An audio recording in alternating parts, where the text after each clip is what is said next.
राजस्थान वीरों की भूमि, जहां वीरों ने औरतों के सम्मान के लिए अपनी जान की बाजी लगा दी, सम्राटों ने अपना साम्राज्य दांव पर लगा दिया, वहां आजकल औरतों को 100-100 रुपए के स्टाम्प पेपर पर खरीदा और बेचा जा रहा है, जैसे गाय भैंस बकरी बेच दी जाती है। सबसे शर्मनाक स्थिति यह है कि जातीय पंचायत इसमें इन्वॉल्व है। वो जातीय पंचायत जो पूरे गांव पर होल्ड रखती है। यहां तक कि राजस्थान के भीलवाड़ा की बात करें तो वहां पर पुलिस में जाने से पहले लोग अपने डिस्प्यूट, अपने झगड़े जातीय पंचायतों के जरिए सोल्व करते हैं। बस यहीं से खेल शुरू हो जाता है। झगड़ों की वजह से जो कर्ज माँ बाप पर हो जाता है, उस कर्ज को चुकाने के लिए फिर माँ बाप को अपनी बेटियां बेचनी पड़ती है। अगर बेटियां नहीं बेचते तो फिर मां के ऊपर बर्बरता होती है। ऐसे कई किस्से हैं। अगर भीलवाड़ा के गांव की बात करें तो वहां पर एक लड़की सुमन अपना दर्द बताती है। कहती है कि मेरे पिता पर जातीय पंचायत के जरिए 15 लाख का कर्ज हो गया था।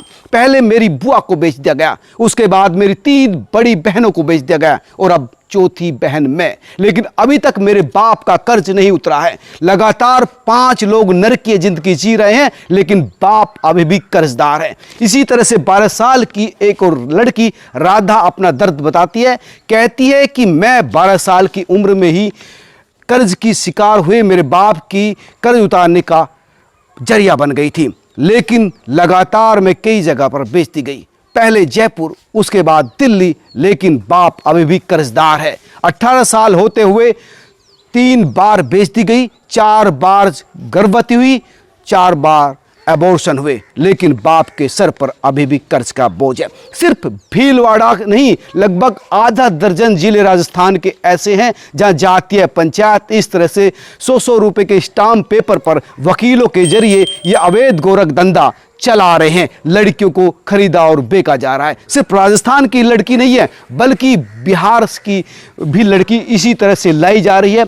दिल्ली पुलिस की क्राइम ब्रांच और बिहार पुलिस ने मिलकर एक ऑपरेशन के जरिए एक लड़की को इसी तरह से रेस्क्यू किया, जिसे फरवरी में उठा लिया गया था। ये लड़की, जिसका नाम मैं आपको कविता बता रहा हूँ, ओरिजिनल नाम कविता नहीं है, लड़कर अपने घर से निकली, लेकिन जैसे ही स्टेशन पर पहुंची, वहां पर सेक्स रैकेट चलाने वाले प्रिंस के कब्जे में आ गई और वहां से उसको बरगला कर प्रिंस अपने साथ ले गया और फिर उसके साथ ऊषा को बेच दिया गया दिल्ली में उसको ऊषा ने फिर जयपुर लाकर एक व्यक्ति को बेच दिया गया जो काफ़ी उम्रदराज था।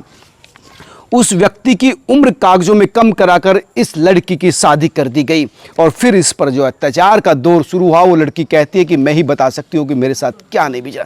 एक लड़की बताती है कि किस तरह से उसने भागने की कोशिश की थी, लेकिन जब वो पकड़ी गई तो उसके साथ गैंग रेप हुआ और तब तक गैंग रेप होता रहा जब तक कि वो बेहोश नहीं हो गई। यानी सजा इस तरह से दी जाती है ताकि लड़की के अंदर ऐसा खौफ बैठ जाए कि वो फिर से भागने की कोशिश ना करे।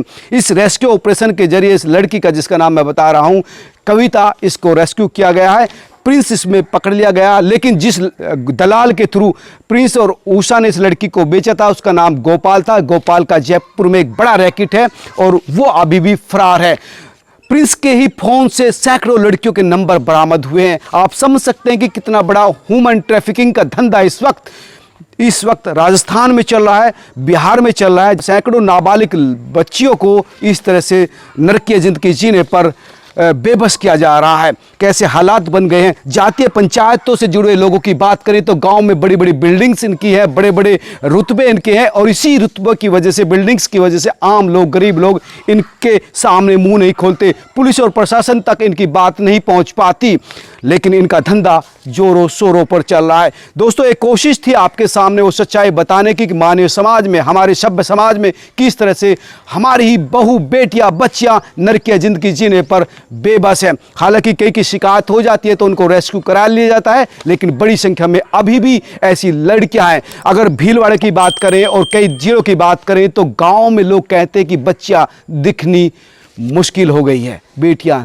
नहीं दिखती। यहाँ तक कि जैसे मैं कर्ज के बोझ की बात कर रहा हूँ, माँ बाप कर्ज के बोझ तले पीढ़ी दर पीढ़ी दबे रहते हैं और इसी तरह से जातीय पंचायत, ये दबंग लोग इस तरह से बेटियां उठा लेते हैं और फिर उनको देश के अलग अलग हिस्सों में, यहाँ तक कि दिल्ली, मुंबई और विदेशों तक में बेचा जाता है। दोस्तों, इस खबर को शेयर करना ताकि ये सच्चाई सत्ताधीशों तक, पुलिस प्रशासन के लोगों तक पहुंचे और इसके ऊपर गंभीर कार्रवाई हो। नमस्कार।